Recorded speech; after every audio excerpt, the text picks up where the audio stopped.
संघर्ष सेवा समिति कार्यालय पर बेटी के हाथों में ससम्मान सौंपे गए सपने। संघर्ष सेवा समिति के कार्यालय में मंगलवार का दिन एक भावनात्मक और सुखद क्षण का साक्षी बना, जब समिति के संस्थापक डॉक्टर संदीप सरावगी ने विवाह बंधन में बंधने जा रही पूजा रायकवार को उपहार भेंट कर उनके उज्जवल भविष्य की हार्दिक शुभकामनाएं दी हैं। शिवाजी नगर गंगा हॉस्पिटल के पास किराए के घर में रहने वाली पूजा रायकवार अपनी मेहनत कश मां स्वर्गीय शांति देवी और पिता अमरजीत रायकवार के संघर्षों से प्रेरित है। जीवन की कठिनाइयों के बीच 10 दिसंबर को होने वाला यह विवाह परिवार और परिचितों के लिए आशा और नए आरंभ का प्रतीक माना जा रहा है। समिति की ओर से पूजा को full size trolley bag, kitchen set, sari व अन्य उपहार देकर उनके विवाह में सहयोग प्रदान किया गया है। उपहार सौंपते समय भावुक होते हुए डॉक्टर संदीप ने कहा कि बेटियां परिवार का गौरव होती हैं। संघर्षों के बीच पली बड़ी पूजा एक मजबूत और सशक्त स्त्री का उदाहरण है।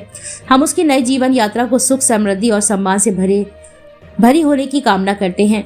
संदीप नामदेव, अनुज सिंह, मीना मसीह, सोमकांत निगम, प्रीतम सिंह प्रेमी, धर्मेंद्र खटीक, नरगिस, अमित वर्मा, बसंत गुप्ता, सिद्धांत गुप्ता, मनोज रेजा, राजदा आदि उपस्थित रहे। कार्यालय का माहौल इन भावुक पलों से भर उठा। समिति के सदस्यों ने भी पूजा को आशीर्वाद देते हुए उसके भविष्य को मंगलमय होने की शुभकामनाएं दी हैं। पूजा रायकवार की यह विदाई केवल एक विवाह नहीं, बल्कि संघर्षों के बीच सपनों के साकार होने की सुंदर कहानी भी है। बेटी का नाम पूजा रायकवार है। आपके मम्मी इस पृथ्वी पे नहीं है और पापा का एक्सीडेंट होने की वजह से पापा काम करने में असमर्थ हैं। इस बेटी की शादी है। संघर्ष सेवा समिति से जितना हो सकता है अपनी बेटियों के लिए एक पिता के रूप में, एक बड़े भाई के रूप में जो हमसे बन पड़ता है या हमारी संघर्ष सेवा समिति से बन पड़ता है, वो सबको हम लोग जरूर करते हैं।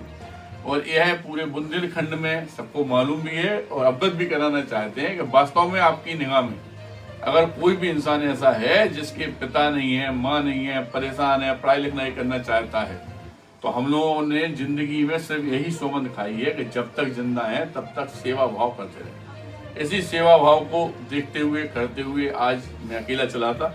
हजारों की तादाद में हमारे साथ संघर्ष सेवा समिति के मेंबर हैं और यही हम सबसे कहना चाहते हैं कि जात पात इन सबको छोड़ के सिर्फ अगर जीवन में वास्तव में अपने जीवन को अगर सार्थक बनाना चाहते हो तो इन जैसी बेटियों के आंसू पहुंच रहे। ये कसम खा के हम कह सकते हैं इस बात के लिए कि जगत जननी जब आप किसी के आंसू पहुंचते हैं तो वहाँ भगवान जगत जननी माता रानी स्वयं विचरण करती है। माता रानी करे यह बेटी हमेशा सुखी रहे, स्वस्थ रहे और जब भी इसे जरूरत होगी जिंदगी तो हम लोग इसके साथ में है ना बेटा। पूजा जी, भैया आपको यहाँ से विदा कर रहे हैं तो आप इसके बारे में क्या बोलना चाहेंगे? संदीप भैया का बहुत सारा आशीर्वाद है, बहुत सारा प्यार है। ऐसा भाई सबको दे, सबको काम में आ सके।